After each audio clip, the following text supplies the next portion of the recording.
জো বাইডেনের পররাষ্ট্রনীতি এবং আওয়ামী লীগের কি পরিণতি হতে যাচ্ছে এই বিষয়টি নিয়ে আজকে আলোচনার পূর্বে যুক্তরাষ্ট্র যা শুরু করেছে এটা আওয়ামী লীগের জন্য কঠিন বার্তা। আওয়ামী লীগের জন্য কোনো সুখের খবর নয়। বিরাট বিপদে আছেন ওবায়দুল কাদের সাহেব, আওয়ামী লীগের সাধারণ সম্পাদক। সত্যি সত্যি বড় বিপদ, আমি বলি নাই, উনি নিজ মুখে স্বীকার করেছেন। উনি বলেছেন, কি বিপদে আছি বলেন তো? এই 2 দিন পর পর যুক্তরাষ্ট্র, ইউরোপিয়ান ইউনিয়ন থেকে লোকজন চলে আসে। এখন নির্বাচন হয়ে গিয়েছে, এখন প্রতিশ্রুতি বাস্তবায়ন করার পালা, এবং এই প্রতিশ্রুতি বাস্তবায়ন করার জন্য কিন্তু মার্কিন প্রতিনিধিরা ভারতকেও চাপ দিচ্ছে। ভারতও হাসিনাকে হয়তো বলতেছে যে একটা ব্যবস্থা তো করা দরকার, এভাবে আর কতদিন। ডোনাল্ড লু সরাসরি শেখ হাসিনার অ্যাপয়েন্টমেন্ট চেয়েছেন, কারণ তিনি শেখ হাসিনাকে কয়েকটা প্রশ্ন করতে চান। আসসালামু আলাইকুম দর্শক, গুরুত্বপূর্ণ একটি নিউজে আপনাদের সকলকে স্বাগতম। দর্শক, আজকের ভিডিওর মাধ্যমে আপনারা জানতে চলেছেন আমেরিকার পররাষ্ট্রনীতি এবং আওয়ামী লীগের ভয়ঙ্কর পরিণতি। তো প্রিয় দর্শক, আপনারা কিন্তু ইতিমধ্যে সকলেই জেনে গিয়েছেন যে আমেরিকার সহকারী পররাষ্ট্রমন্ত্রী ডোনাল্ড লু সাহেব কিন্তু ঢাকায় এসেছেন। এমনকি দর্শক, তিনি ঢাকায় আসার সাথে সাথে সুশীল সমাজের সাথে একটা বৈঠকও করেছেন। তো প্রিয় দর্শক, সেই বৈঠকে তিনি কি কি বিষয় নিয়ে আলোচনা করেছে সেটি আপনারা একটু পরেই জানতে চলেছেন। এমনকি দর্শক, আপনারা কিন্তু এরই সাথে সাথে জানেন পাকিস্তানে এই ডোনাল্ড লু এর কারণেই কিন্তু ইমরান খানের পতন হয়েছিল। এখন সেই হাওয়া কি মাননীয় প্রধানমন্ত্রী শেখ হাসিনার ক্ষেত্রেও বইবে নাকি সেটিও জানতে চলেছেন। এমনকি দর্শক, এরই সাথে সাথে আপনারা জানতে চলেছেন আওয়ামী লীগের বিভিন্ন নেতাকর্মীরা এখন চীনপন্থী হচ্ছে বা তারা চীনের সাথে কোনোভাবে যোগাযোগের একটি ব্যবস্থা করতে চলেছে। তো দর্শক, তারা যখন চীনের সাথে এই ধরনের সম্পর্কে জড়াতে চাইছে তখন কিন্তু একটা প্রশ্ন উঠছে যে ভারত কি কোনোভাবে তাহলে আওয়ামী লীগ সরকারের সাথে পল্টি নিল? দর্শক, এই প্রশ্নটা ওঠে কিন্তু অনেক কারণেই। কেননা চীনের যিনি রাষ্ট্রদূত হিসাবে ছিলেন তিনি এখন বাংলাদেশে আসছেন। এমনকি আওয়ামী লীগের বিভিন্ন নেতাকর্মীরা এখন চীনের সাথে সংযোগ স্থাপনের চেষ্টা করছে। তো প্রিয় দর্শক, এই বিষয়টা নিয়ে বিস্তারিত আলোচনা আপনারা একটু পরেই দেখতে চলেছেন। এমনকি দর্শক, এরই সাথে সাথে আপনারা জানতে চলেছেন সেতু এবং সড়ক মন্ত্রী ওবায়দুল কাদের সাহেব বলেছেন, কি যে চাপে আছি না বলে কয়ে যে কেউ যে কোনো সময় চলে আসে। দর্শক, এখানে তিনি মূলত আমেরিকার সহকারী পররাষ্ট্রমন্ত্রী ডোনাল্ড লু সহ আরও যারা মাঝে মধ্যে আসেন, বিশেষ করে আমেরিকা বা ইউরোপ থেকে যারা আসেন তাদেরকে বোঝাতে চেয়েছেন। তো দর্শক, এখন প্রশ্ন উঠছে যে তারা যদি বাংলাদেশে আসে তাহলে কেন সরকার অস্বস্তি বোধ করে? তো দর্শক, এই বিষয়টা নিয়ে বিস্তারিত আলোচনা আপনারা একটু পরে দেখবেন। তো দর্শক, আমি আর বেশি কথা বাড়াবো না, আপনাদের সরাসরি সবগুলো ভিডিও দেখাবো। তবে ভিডিওগুলো দেখানোর আগে বলি, যারা এখনও চ্যানেলটি সাবস্ক্রাইব করেননি সকলে চ্যানেলটি সাবস্ক্রাইব করে পাশে থাকা বেল আইকনটি বাজিয়ে দিবেন। আর যারা ইতিমধ্যে সাবস্ক্রাইব করে রেখেছেন তাদের সকলকে অসংখ্য ধন্যবাদ। তো চলুন একটি লাইক দিয়ে আমরা ধারাবাহিকভাবে সবগুলো ভিডিও দেখে আসি। যেহেতু ভারত এবং আমেরিকার মূল লক্ষ্যই হচ্ছে এই অঞ্চল থেকে চীনের প্রভাব কমানো, মানে বিশেষ করে বাংলাদেশ থেকে চীনের ফুটপ্রিন্টটা হ্রাস করা, প্রভাব হ্রাস করা। তো এক্ষেত্রে আমি মনে করি যে আসলে ভারত এবং আমেরিকার সামনে সুযোগ ছিল, তারা যদি শেখ হাসিনাকে চাপ দিয়ে একটা সুষ্ঠু নির্বাচনের ব্যবস্থা করে দিত তাহলে বিএনপি ক্ষমতা এলেও কিন্তু ভারত এবং আমেরিকার সঙ্গে বেইমানি করতো না। তারা এই অঞ্চল থেকে চীনের প্রভাব হ্রাস করতে ভারত এবং আমেরিকাকে সাহায্য করত। এবং আমি এও বলেছিলাম নির্বাচনের আগে যে হাসিনাকে ক্ষমতায় টিকিয়ে রাখতে সাহায্য করা হবে ভারতের ভুল, ভারতের জন্য ক্ষতি, দীর্ঘমেয়াদী ক্ষতি। এই সামান্য স্বল্প মেয়াদী কিছু স্বার্থের জন্য এই হাসিনাকে টিকিয়ে রেখেছে। এবং আমরা ধারণা করি যে আমেরিকা চায়নি হাসিনা টিকে থাকুক, বাট ভারত শেষ পর্যন্ত এই বলে ম্যানেজ করেছে যে দেখুন নির্বাচন তো এসেই গিয়েছে, নির্বাচনটা হতে দিন, হাসিনা আবার ক্ষমতায় আসুক, তারপর আমরা একটা স্থায়ী নির্বাচনী ব্যবস্থা নিয়ে একটা আলোচনা করে একটা সমাধান বের করবো বিএনপির সঙ্গে আলোচনা করে। আমেরিকা চিন্তা করেছে আচ্ছা ঠিক আছে, তাহলে দেখি ভারত কি করে। এখন নির্বাচন হয়ে গিয়েছে, এখন প্রতিশ্রুতি বাস্তবায়ন করার পালা, এবং এই প্রতিশ্রুতি বাস্তবায়ন করার জন্য কিন্তু মার্কিন প্রতিনিধিরা ভারতকেও চাপ দিচ্ছে। ভারতও হাসিনাকে হয়তো বলতেছে যে একটা ব্যবস্থা তো করা দরকার, এভাবে আর কতদিন। এখন হাসিনা চিন্তা করলো যে এখন যদি ভারত এবং আমেরিকার কথা আমরা শুনি তাহলে তো সমস্যা, কারণ বিএনপি কে সামান্যতম সুযোগ দিলেই এরা বিশাল আগায়া যায়, কারণ জনগণ তো সঙ্গে আছে বিএনপির। এখন আপনি দেখেন নির্বাচনের আগে চীনকে যেই কথা দিয়েছে যে নির্বাচনে জিতলে চীনকে তিস্তা প্রজেক্ট দেওয়া হবে, এবং চীনও কিন্তু আশা করে বসে আছে, হ্যাঁ আপনারা বলছেন নির্বাচন জিতলে তিস্তা প্রজেক্ট দিবেন, এখন তো জিতে গিয়েছেন, এখন আমাদের প্রজেক্ট কই? এখন হাসিনা চীনকে তিস্তা প্রজেক্ট দিতে বাধ্য। এইটা শুই না তো ভারত আমেরিকার মাথা গরম। আপনি দেখেন যে এই যে বিনয় মোহন খাতরা ভারতের বিদেশ সচিব, তিনি যে এই ভারতের নির্বাচনের সময় উড়ে আসবেন এটা কিন্তু হাসিনার ধারণা তো ছিল না। তিনি এসে সরাসরি শেখ হাসিনার অ্যাপয়েন্টমেন্ট চেয়ে বসলেন এবং বললেন যে এই তিস্তা ব্যারেজ তোমরা করো না। এখন হাসিনা বলতেছে তিস্তা ব্যারেজ তো করতে হবে, এখানে তো জনগণের একটা দাবি, তো আপনারা টাকা পয়সা দেন দিয়ে আপনারা করে দেন। চীন বলছে চীন টাকা পয়সা দিয়ে করে দিব, ঠিক আছে চীনের দিন না, আপনাদের কথা অনুযায়ী ওখানে শিলিগুড়ি করিডোর, এখানে আপনাদের স্পর্শকাতর জায়গা, ঠিক আছে ওখানে চীনকে দেবো না, বা টাকা পয়সা দিয়ে আপনারা করে দেন। তখন বিনয় খাতরা বলছে ঠিক আছে আমরা দেখি। যদিও হাসান মাহমুদ বলেছে যে এটা ভারত প্রস্তাব করেছে ঋণের ব্যাপারে, কিন্তু আনন্দবাজার সত্যপ্রকাশ করেছে, আনন্দবাজার বলেছে যে না ভারত প্রস্তাব করেনি, এটা হাসিনা প্রস্তাব করেছে। এরপর আবার উড়ে আসছেন ডোনাল্ড লু। ডোনাল্ড লু সরাসরি শেখ হাসিনার অ্যাপয়েন্টমেন্ট চেয়েছেন, কারণ তিনি শেখ হাসিনাকে কয়েকটা প্রশ্ন করতে চান। এখন বিনয় মোহন খাতরা তিনি সরাসরি শেখ হাসিনার সঙ্গে কথা বলতে পেরেছেন, আমরা আগেও দেখেছি যে ভারতীয় কূটনীতিকরা খুব সহজেই শেখ হাসিনার সাক্ষাৎ পেয়ে যান। আমেরিকার কূটনীতিদের ক্ষেত্রে আমি জানি না শেখ হাসিনা অ্যাপয়েন্টমেন্ট দেয় কিনা, যদি অ্যাপয়েন্টমেন্ট না দেয় সেটাও হবে আরেকটা বিষয়, সেটা নিয়ে পরে আলোচনা করব। এখন মূলত বিষয় হচ্ছে যে ডোনাল্ড লু এবং বিনয় মোহন খাতরা, এই ভারত এবং আমেরিকার এই দুইজন কূটনীতিবিদ, তারা চান এই অঞ্চল থেকে চীনের ফুটপ্রিন্ট হ্রাস করতে এবং এর জন্য শেখ হাসিনাকে চাপ দিবেন।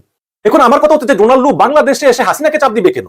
ডোনাল্ড লু তো ভারতকে চাপ দেওয়া উচিত। যেই ভারত তোমরা বলছো যে হাসিনাকে আরেকবার ক্ষমতায় আনলে হাসিনা আমাদের কথা শুনবে, হাসিনা এই অঞ্চল থেকে চীনকে দূর করে দিবে, এখন তো তার বিপরীতটা আমরা দেখতেছি। এখন দেখেন, চীন কিন্তু লেজে খেলানো দেশ। চীনের সঙ্গে যদি টাক্কা দিত কোনো দেশ, সেটা যদি আমেরিকা হতো, এটা হতো। চীনেরও টাকা আছে, আমেরিকারও টাকা আছে, এখন দুইটা পরাশক্তি মুখোমুখি হতো। এখন আমেরিকা করছে কি? আমেরিকা ভারত দিয়ে চীনকে মোকাবেলা করতেছে এবং ঘোষণা দিয়ে দিয়েছে যে এই অঞ্চলে আমরা রিজনাল পাওয়ার হিসেবে ভারতকে চাই। আরে ভারত আর চীন কি সমান? সমান না তো। ভারত তো চীনের সমকক্ষ না। এখন দেখেন, এই যে বিনয় মোহন খাতরা আসলো, আজকে ডোনাল্ড লু আসলো, এসে হাসিনাকে বুঝাবে যে চীন ক্ষতিকর, চীনের দিকে যাও না। চীন কিন্তু একদম চুপচাপ, কারণ চীন জানে আমার টাকা আছে আর হাসিনার টাকার দরকার। হাসিনা এখানে আসবেই, কারণ ভারতের টাকা দেওয়ার সামর্থ্য নাই। আর আমেরিকা থেকে লোন নিতে হলে অনেক জবাবদিহি করতে হয় এবং সেই সব লোনটা স্বচ্ছ হয়। এই জন্য হাসিনা ওই ঝামেলা যাবে না। আর চীন টাকা চাইলেই পাওয়া যায়। চীন থেকে টাকা নিয়ে দুর্নীতি করা যায়, রাজনীতিবিদরা যে কোনো ভাবে খরচ করতে পারে, দুর্নীতি করতে পারে। এই কারণে কিন্তু আওয়ামী লীগের দুর্নীতি বা রাজনীতিবিদদের মধ্যে কিন্তু চীনের টাকার প্রতিটা লোভ আছে। বিরাট বিপদে আছেন ওবায়দুল কাদের সাহেব, আওয়ামী লীগের সাধারণ সম্পাদক। সত্যি সত্যি বড় বিপদ, আমি বলি নাই, উনি নিজ মুখে স্বীকার করেছেন। উনি বলেছেন, কি বিপদে আছি বলেন তো? এই 2 দিন পর পর যুক্তরাষ্ট্র, ইউরোপিয়ান ইউনিয়ন থেকে লোকজন চলে আসে, তারা বলে পর্যন্ত না। বলে আসলে আমরা তাদের ডাকতাম, দাওয়াত করে খাওয়াতাম, আদর যত্ন করতাম, তা না, কিছুর মধ্যে কিছু না, তারা এসে হাজির হন। শুধু হাজির হন না, হুমকি ধামকিও নাকি দেন। আমি একটু পড়ে শোনাই এক্স্যাক্টলি উনি কি বলেছেন। মানব জমিন বলছে যে আওয়ামী লীগের সাধারণ সম্পাদক ওবায়দুল কাদের বলছেন, বাংলাদেশে আমরা কি বিপদে আছি একটু বলুন। মার্কিন পররাষ্ট্রমন্ত্রী ও ইউরোপের নেতারা কিছুদিন পর পর না বলেই চলে আসে।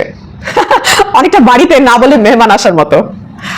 আমরা তো দাওয়াত করি না, আপনারা আসতে চাইলে আমাদেরকে বলেন, আমরা আদর যত্ন করে আনবো এবং রাখবো। আপনারা ধমক মারেন, হুমকি দেন, একবার এক এক হুমকি দেন। এই হুমকি বিএনপির বেলায় কেন বলে না? ওখানে কি ভিসা নীতি ও নিষেধাজ্ঞা নাই? এরপরে তিনি দীর্ঘ আলাপ করেন বিএনপি সন্ত্রাসী দল, দেখা যাবে বিএনপির উপর ভিসা নীতি অ্যাপ্লাই করে কিনা, এক্সেট্রা এক্সেট্রা। ভিসা নীতি কোথায় অ্যাপ্লাই করবে, কোথায় অ্যাপ্লাই করবে না, এটা খুব পরিষ্কার বলা আছে।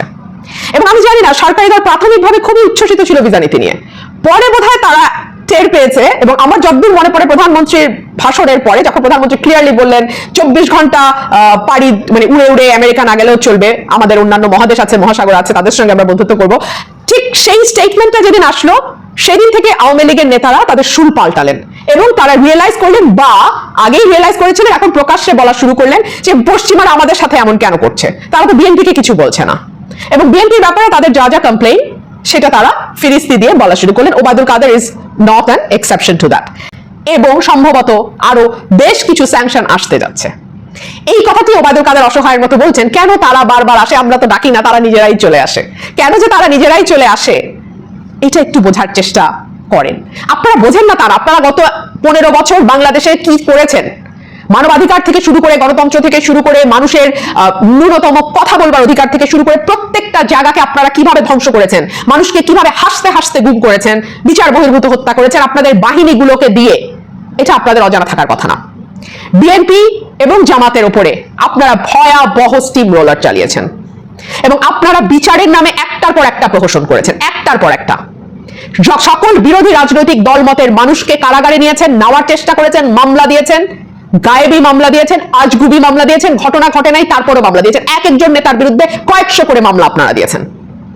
আপনারা যেই ভয়ঙ্কর খেলা শুরু করেছেন না, তার অনিবার্য পরিণতি এটাই হবার কথা ছিল। ডোনাল্ড লু ঢাকায় আসার পরপরই যে কি পরিমাণ তার ব্যস্ততা, তার একটি প্রমাণ হলো যে সরকার এবং অন্যান্য পক্ষের সঙ্গে আলোচনার আগে তিনি সুশীল সমাজের প্রতিনিধিদের সঙ্গে ইতিমধ্যে বৈঠক করেছেন এবং পিটার ডি হাসের বাসায় এই বৈঠকটি হয়েছে। তার মানে হচ্ছে তিনি বাংলাদেশের মাটিতে পা দেওয়ার পরপরই বেসরকারি পর্যায়ে সুশীল সমাজের কাছের বিভিন্ন যে পর্যায়ে আছে তাদের কাছ থেকে দেশের নির্বাচন, অর্থনৈতিক পরিস্থিতি সব বিষয়ে তিনি একটি ধারণা নিচ্ছেন। এই ধারণা নিয়েই কিন্তু তিনি সরকারের বিভিন্ন পর্যায়ে কথাবার্তা বলবেন। তো সুতরাং এই বৈঠক থেকেই বোঝা যাচ্ছে যে তাদের প্রায়োরিটির জায়গাটা কোনটা। মানে মার্কিন যুক্তরাষ্ট্র কিন্তু এখনো বেসরকারি পর্যায়কে বেশি গুরুত্ব দিচ্ছে ওই একটাই কারণে যে তারা প্রকৃত পরিস্থিতি বুঝতে চায়। অনেকে বলে যে না এখন শেষ, ওই তাদের বোয়িং ব্যবসা, তেল গ্যাস ব্যবসা না, মানে এর বাইরেও তাদের যে অনেক ধরনের একটা কমিটমেন্ট আছে, রাজনৈতিক কমিটমেন্ট, এটা হচ্ছে তার প্রমাণ। তা না হলে বাংলাদেশের মাটিতে পা দিয়ে প্রথমেই তারা সরকারের বিভিন্ন পর্যায়ের সঙ্গে কথা বলতো, আর হয়তো মুখ দেখানোর জন্য বেসরকারি পর্যায়ে এর ওর সাথে দেখা করতে পারতো। কিন্তু না, তার কাছে গুরুত্ব হচ্ছে বেসরকারি পর্যায়ের সমাজের বিভিন্ন অংশের যারা প্রতিনিধিত্ব করেন তাদের। এবং দেখেন আজকে তাই হচ্ছে যে কাদের সঙ্গে বসছেন তিনি। ডেইলি স্টারের সম্পাদক মাহফুজ আনাম কে ছিলেন? শ্রমিক নেত্রী কল্পনা আক্তার, যে কল্পনা আক্তারের নাম জো বাইডেন তার ভাষণে উল্লেখ করেছেন যখন কি শ্রমিক ইস্যুতে নীতি প্রণয়ন করে। শ্রমিক নেতা বাবুল আক্তার, জলবায়ু কর্মী সোহানুর রহমান এবং মানবাধিকার কর্মী নূর খান লিটন। তার মানে এই যে মানুষগুলো, তারা কিন্তু কেউ সরকারের সাথে সংশ্লিষ্ট না, তারা যার যার অবস্থানে কাজ করে, যার যার অবস্থানে তারা মানবাধিকার সমুন্নত রাখার জন্য, গণমাধ্যমের স্বাধীনতা সমুন্নত রাখার জন্য, মানবাধিকার এবং শ্রমিক অধিকার এই ব্যাপারে তারা নিরলসভাবে কাজ করে যাচ্ছেন। এই মানুষগুলোকে মার্কিন যুক্তরাষ্ট্র চেনে এই জন্য, এবং তারা জানে যে এই মানুষগুলোর সঙ্গে যদি আমরা কথা বলি তাহলে তারা প্রকৃত চিত্র পাবে। আজকে বৈঠকে আমেরিকার পক্ষ থেকে উপস্থিত ছিলেন Donald Lu, chief office staff Nathaniel Haft, bureau of intelligence and রিসার্চের বিশ্লেষক সারা আর্নরিচ, পিটার ডিহাস, ইউএসএআইডির মিশন ডিরেক্টর রিড এসলিম্যান ছিলেন, political counsellor Arturo Hines, deputy political and economic counsellor Sharon Fitts Garold, political attache Matthew Bey, আর এছাড়া ঢাকায় নিযুক্ত German রাষ্ট্রদূত আসিম স্টোস্টারও ছিলেন। তার মানে আরেকটা দেশের প্রতিনিধিও ছিলেন যারা ইউরোপকে প্রতিনিধিত্ব করে। আর বাংলাদেশের যারা ছিলেন তাদের নাম বলেছি। এবং আজকে রাতে দেখেন প্রথমেই তার মানে বেসরকারি পর্যায়ের নাগরিকদের সঙ্গে মত বিনিময় করে দেশ সম্পর্কে একটা সম্মুখ ধারণা নিয়ে এখন রাতের বেলায় তিনি যাবেন সালমান এফ রহমানের বাসায়, সেখানে নৈশভোজ করবেন এবং তারপর সাবের হোসেন চৌধুরী পররাষ্ট্র সচিব এবং কথা বলবেন হাসান মাহমুদের সঙ্গে সৌজন্য সাক্ষাৎ করবেন।